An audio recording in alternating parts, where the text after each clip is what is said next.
ዋጋ አልኩ እንጂ አይ ቦሬ ቦሬ አይ ሞች አልኩኝ ሉትኛ አይ ቦሬ ቦሬ አይ ዶሮንሽ ናፎቀኝ የሚሳይልሽ ጓደኛ አሉ ብሬ ሌላ አሉ ብሬ ሰላም እንዴት ናችሁ በየላችሁበት ሁሉ ነገር ሰላም ነው አሽይን አንድ የላችሁ ሞኝላችኋለሁ በስስ ጎንዶሉ ወዳች ላይክ እና ሼር ያደረጋችሁ ሐሳቦቻችን ለብዙዎች አካፍሉ ለዚህም ኮልቪ አመሰግናችኋለሁ ሐሳቡ ሲሞቻችሁ 3000 ላይክ እንድትገጩን በተተና አጎብዛችኋለሁ ዛሬ ሚዛናችን ይዘላችሁ መጣነ ሶበር ዜና ሌሊቱን በአሜሪካና በኢራን መካከል የተደረገውን ከባድ ጦርነት ነው አሜሪካና ኢራን ሰማዩንም የአየር ክልል ዘግተው መሬቱን ባህሩን ደግሞ ሆርሙዝ ሰርጥን ሙሉ በሙሉ ዘግተው ሌሊቱን ሲጨፋጨፉ ነው ያደሩት እንደምታውቁት እንግዲህ ኢራን ኮሽ ባለ ቁጥር የሆርሙዝ ሰርጥን ሙሉ በሙሉ በመዝጋት የዓለምን ጉሮሮ ማነቅ ሰራው አድርጋዋለች ዓለም በሙሉ ተጨንቀና ያለ ግራ ተጋብቶ ነው ያለ ምክንያቱም የዓለም ህልውና ከዚህ ከሆርሙዝ ሰርጥ ጋር እጅግ በጣም የተቆራኘ በመሆኑ ኢራን ኮሽ ባለና እሷ በተነካች ቁጥር ሆርሙዝን ሙሉ በሙሉ በመዝጋት ዓለምን እያስጨነቀች ነው ያለችው የአሜሪካው ፕሬዝዳንት ዶናልድ ጄ ትራምፕ ይሄንን በመረዳት አንድ ቀንና ሁለት ቀን ሎኮፍ ነካ አድርገው ኢራንን ቶሎ ለመመለስና የሰላም ድርድር የሚል ፉገራ ለመፎገር ሩጫ እያደረጉ ነው ትራምፕና የሚያልኳቸው ይሄንን ነው የአሜሪካው ፕሬዝዳንት ዶናልድ ጄ ትራምፕ ሆነ የአሜሪካ ጦር አምርሮ 3 ቀን አይዋጋም ብያለሁ አላል ኮንትራክት ብያለሁ ዛሬ ሌሊቱ ወጥቶ ትራምፕ ምን አለ ይሄው ኢራኖች እየተለማመጡኝ እየለመኑኝ እግሬ ስር እየተንፎራፎሩ ነው ለነሱ ብዬ ጦርነትን አቅመው ያለው አይችሉም 3 ቀን እንኳን እንደው ጠንከር ብለው መዋጋት አይችሉም ብዬ ቃል በቃል ሁሉ ጊዜ የምናገረው ለዚህ ነው ጧት ወጣና አይ ኢራኖች ተለማመጡኝ ኢራኖች አራኛል ተለማመጡን ዝም ብለ ተዋጋ አትንቦቅቦቅ ባይሆን ያወደምነውን ነገር ለአሜሪካ ህዝብ ንገር F-15ን መተናል F-16ን መተናል F-35ን መተናል ለዚህ ደግሞ የሳተላይት መረጃ አለን ከፈለክ የሳተላይት መረጃ ኢራን ያወደመችው የአሜሪካ የኮሙኒኬሽን አንቴናዎች የራዳር መቆጣጠሪያዎች የጦር ጀቶች የጦር ሄሊኮፕተሮች ድሮኖች የወደሙት በሙሉ መረጃ ማስረጃም አለን እና ንገር ሌላው ይሄ ልምምጡ ምናምን የምትለው ወሬ ነጭ ውሸት አንሰማም ነው ያሉት ኢራኖች ስለዚህ ልዋጋር ኩንጂ አይም ቦሬ አይ ሞቻልኮኝ ልተኛ እያሉ ነው ኢራኖች እኛ እንዋጋ ነው እንጂ እንተኛ መቻልን እንደራደር መቻልን እንዋጋና ይዋጣልን ነው ያሉት ኢራኖች እና ወይ ደፍሮ አይዋጉ ወይ ተተው አይተው እንግዲህ ሰማዩን ዘግተዋል የኩዌት የአየር ክልል የባህሬን የአየር ክልል የኢሚሬት የአየር ክልል በሙሉ ቀጠናው ላይ የአየር ክልላቸው በሰማይም ተዘግቷል በባህር ደግሞ ሆርሙዝ ሰርጥ ሙሉ በሙሉ ተዘግቷል ዳክዬ አያልፍም ነው ያለችው አሜሪካ ዳክዬ በሆርሙዝ የወዳጅ ሀገር የጠላት ሀገር የምናምን ሀገር የሚባል የለም ሙሉ በሙሉ ዘግቼዋለሁ ወፍ አያልፍም ሞክሩ ተባለ ዛሬ ጠዋት 2 መርከቦች የኢራንን ትዕዛዝ በንቀት አልፈው ለማለፍ ሲሞክሩ ኢራኖቹ በሚሳኤሎች አፈንድተው ወደ ባህር ውስጥ እንዲገቡ አድርገዋል ሰምጠዋል ሁለቱም መርከቦች ዛሬ ጠዋት ማለት ነው ስለዚህ እንዲህ ያለ ቀልድ የለውና ጉዳይ ነው የመኖርና ያለመኖር ነው ለሌላው የድሎት ጉዳይ ነው ዋጋ ኑሮ ውድነት ምናምን ስለ ኑረት እንደሱ አይደለም ለሌላው ጭንቀቱ እሱ ነው ዋጋ ተወዶብህ መኖር እኮ አንድ ነገር እኮ ነው ኢራኖቹ 100% የኑሮ ውድነት ተጨምሮ በህይወት እንዲኖሩ አልተፈቀደም ስላልተፈቀደ ይፋለሙሃል ሲፋለሙ ደግሞ አምርረው ነው የሚፋለሙ እና በኩዌት ያለው የአሜሪካ የጦር ቤዝ ጭንቅላቱን ሲቀጠቅጥ ነው ያደረው በርግጥ አሜሪካም ኢራንን አልማረቻትም አሜሪካም የኢራንን የራዳር ጣቢያዎች የሚሳኤል ማከማቻዎች የውሃ ማጣሪያዎች የነዳጅ ማጣሪያዎች የመሰረተ ልማቶች ያገኘችውን በ50 ጀት ነው የደበደበችው በ50 የጦር ጀቶችን ነው የደበደበችው እንደዛም ሆኖ ውጤታማ አይደለም ውጤታማ ባለም አለመሆኑን የምታውቁት ምንድነው የአሜሪካው ፕሬዝዳንት ዶናልድ ጄ ትራምፕ ጦርነት በከፈተ በሰዓታት ልዩነት ውስጥ ለቅሶ እንደሞ ያስከትላል በሰዓታት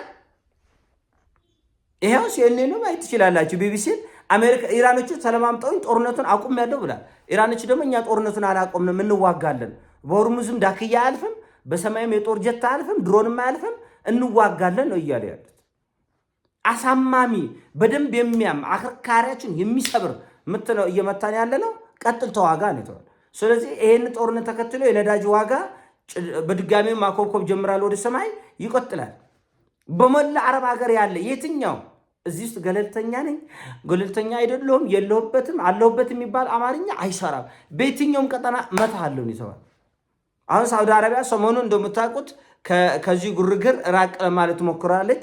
ሌሎች የተወሰኑ አገሮችም ከዚህ ጉዳይ ለመውጣት ሞክራል። ኳታርም የሚቻለውን ያህል ለመሸሽ ሞክራለች። ኢራን ግን ኮሽ ሲል ኳታርንም ትመታለች፣ ሳዑዲንም ትመታለች። ለምን? ንጹህ ነኝ የሚባል ነገር የለም።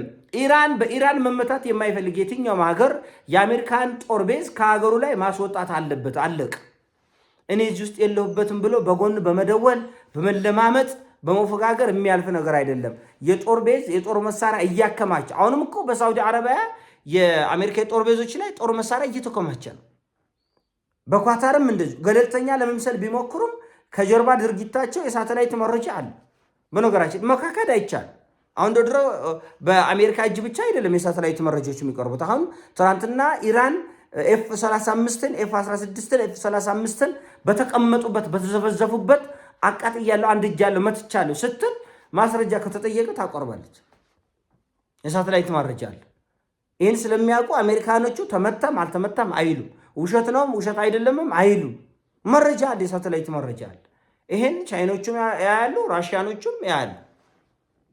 ስለዚህ መረጃውን ማቅረብ ስለሚቻል ተመታም አይሉም አልተመታም አይሉም። አከርካሪያችን ተሰብሯልም አይሉም አልተሰበረም አይሉም። ስለዚህ አምስተኛው የአሜሪካ የባህር ኃይል እዝ ከፍተኛ የሚባል ጉዳት በኮሚኒኬሽን አንቴናዎቹ ላይ፣ በራዳር መቆጣጠሪያዎች ላይ፣ በጦር መርከቦች ላይ ደርሷል። ይህንን ያውቃሉ፣ ምላሽ አይሰጡም። በነገራችን ላይ ይህን ተከትሎን የተፈጠረው የዋጋ ንረት ብዙ የሚባል አይደለም። $2 ነው የጨመረው። ነዳጅ በበርሜል $2 ጨምሯል። ነገር ግን ጦርነቱ 3 ቀን 4 ቀን የሚቀጥል ከሆነ እንደለመደው $100 በላይ ይወጣል። የአሜሪካ ጋዜጠኞች የአሜሪካውን ፕሬዚዳንት ዶናልድ ጄ ትራምፕ የኑሮ ውድነቱ የአሜሪካን ሕዝብ እያሰቃየ ነው። በነገራችን ላይ 4% ነው የአሜሪካ የኑሮ ውድነት፣ ግን የአሜሪካ ሕዝብ እየተሰቃየ ነው። አባይን ያላየ ምንጭ ያመሰግናል አለው። 4% ከባድ የኑሮ ውድነቱ ነው። እነሱ በፈጠሩት ትርምስ ሌላው ዓለም አፍሪካ ላይ 100%፣ 50%፣ 40%፣ 80% ጭማሪ በተለያዩ ቁሳቁሶችና አገልግሎቶች ምግቦች ላይ ሲጨመር እነሱ ግን 4% ነው የጨመረው። ጦሳቸው ነው ለኛ የሚተርፈው ማለት ነው። እና እቺ 4% የኑሮ ውድነት ወይም ደግሞ ምንድነው የዋጋ ንረት ታይቷል ሲባል ትራምፕ ምናል ደስ ይለኛል፣ የዋጋ ንረት ደስ የሚል ነገር ነው ያለ። የዋጋ ንረት ደስ የሚል ነገር ነው ይሞቸኛል ያለ እና ይህን ተከትሎ የአሜሪካ ፖለቲከኞች በተለይ በዲሞክራቶቹ በኩል ያለ ጨርቃቸውን ጥለው አብደዋል። እንዴት ነው የህዝብ ችግር የዋጋ ንረት እንዴት ነው አንድን ፕሬዚዳንት አገር የሚመራ ሰው ይሞቸኛል ወይም ያስደስተኛል የሚል ሀሳብ እንዴት ይሰጣል የሚል ከፍተኛ ተቃውሞ ከፖለቲከኞችም ራሱ ከአሜሪካውያንም በከፍተኛ ሁኔታ ተነስቷል። ነገር ግን ሰውየው ወጥቶ ለኒውዮርክ ፖስት እንደዛ አይደለም እኔ ለማለት የፈለኩት ከአውድ ውጭ ተወስዶብኛል ብሏል። ይሄ ማስተባበል ስራው ነው። ውሸት ላይ ውሸት መደራረብ፣ የውሸት የወሬ ድሪቶ ያው አንድ የሌጋሲ የአመራር እንትናቸው አካሄዳቸው መስመራቸው ስለሆነ ብዙም ከዚህ በላይ የሚጠበቅ አይደለም። እኔ ከነሱ የሆነ ሆኖ የአሜሪካ ፖለቲከኞች ቁጣ ውስጥ የከተታቸው እንዴት ህዝብ በዚህ ደረጃ ይናቃል? እንዴት በዚህ ደረጃ የኢራን ጦርነት ከመጀመሩ በፊት 1 ጋሎን ነዳጅ አሜሪካ ውስጥ $2 ነበር የሚሸጠው፣ አሁን $4 ወደ እጥፍ የተጠጋ ጭማሪ አሳይቷል። ስለዚህ እንዴት ነው በህዝብ ችግር ላይ በህዝብ ጉስቁልና ላይ የምንሳለቀው በምን ሂሳብ ነው የሚል ብስጭታቸውን እየገለጹ ነው ያሉት። ሰውየው ንቀቱ ለማንም ነው። በነገራችን ላይ የአሜሪካን ህዝብም ይንቃል፣ የአውሮፓን ህዝብ ከነመሪዎቹ ይንቃል፣ የአፍሪካ ህዝብንም ከነመሪዎቹ ይንቃል። ነገር ግን ያው የአሜሪካ ህዝቡ ስለሆነ የዛን ያክል ያው የአፍ ወለምታና የጥጋብ ነው እንጂ እውነቱን ለመነጋገር ህዝቡን በዛ ደረጃ ይንቃል የሚል ግምት የለኝም። የሆነ ሆኖ አሁን ትልቁ ነጥብ ምንድነው? ይህን ጦርነት ተከትሎ የሚመጣውን የዋጋ ንረትና ሰላም ማጣትና ውድነት ጭንቅ በአብዛኛው የሚጋፈጠው ሌላ ዓለም ነው። እነሱ ከጦርነት የሚያተርፉት ትርፍና ጥቅም ስላለ ነው እንጂ በደመነፍስ ጦርነት ውስጥ አይገቡም። ቃል በቃል ነው በሚሊዮን በርሚሎችን ከኢራን ላይ ዘርፍ ያለው ያ ደግሞ የዋጋ ንረቱን አረጋግቷል ነው ያለው። ቃል በቃል እፍረት የለም። በቃ ዘረፍን፣ ሰረቅን፣ ነጠቅን ምናምን ሲባል የሚያሳፍር ነገር ነው። በእርግጥ ሌላው ዓለም አድርገውት ቢሆን ኑሮ የእርግማኑ የውግዘቱ መዓት ተአምር ነበር። 100 ቀን ይረግሙ ነበር ተሰብስበው። ነገር ግን እነሱ ሲያደርጉት ስርቆት ምንም ችግር የለም። ዘረፋ፣ ሌብነት፣ ውንብድና ችግር የለውም እና አለማፈሩ በትናንትናው ዕለትም በሚሊየን በርሚል ዘርፍ ያለው ከኢራን ይሄ ደግሞ ኢራን አሜሪካ በነፃ ተጠቅማበታለች፣ የዋጋ ንረቱንም አረጋግታለች ብሏል። ይሄ ያለ እፍረት የተነገረ በመሆኑ በጣም የሚያሳፍርና የሚያስደነግጥ ነው። ይሄን ሀሳቡ ነው። አሳሲሞቻች ላይክ አርግ፣ ሼር አርጎ ወዳች አለው ፒስ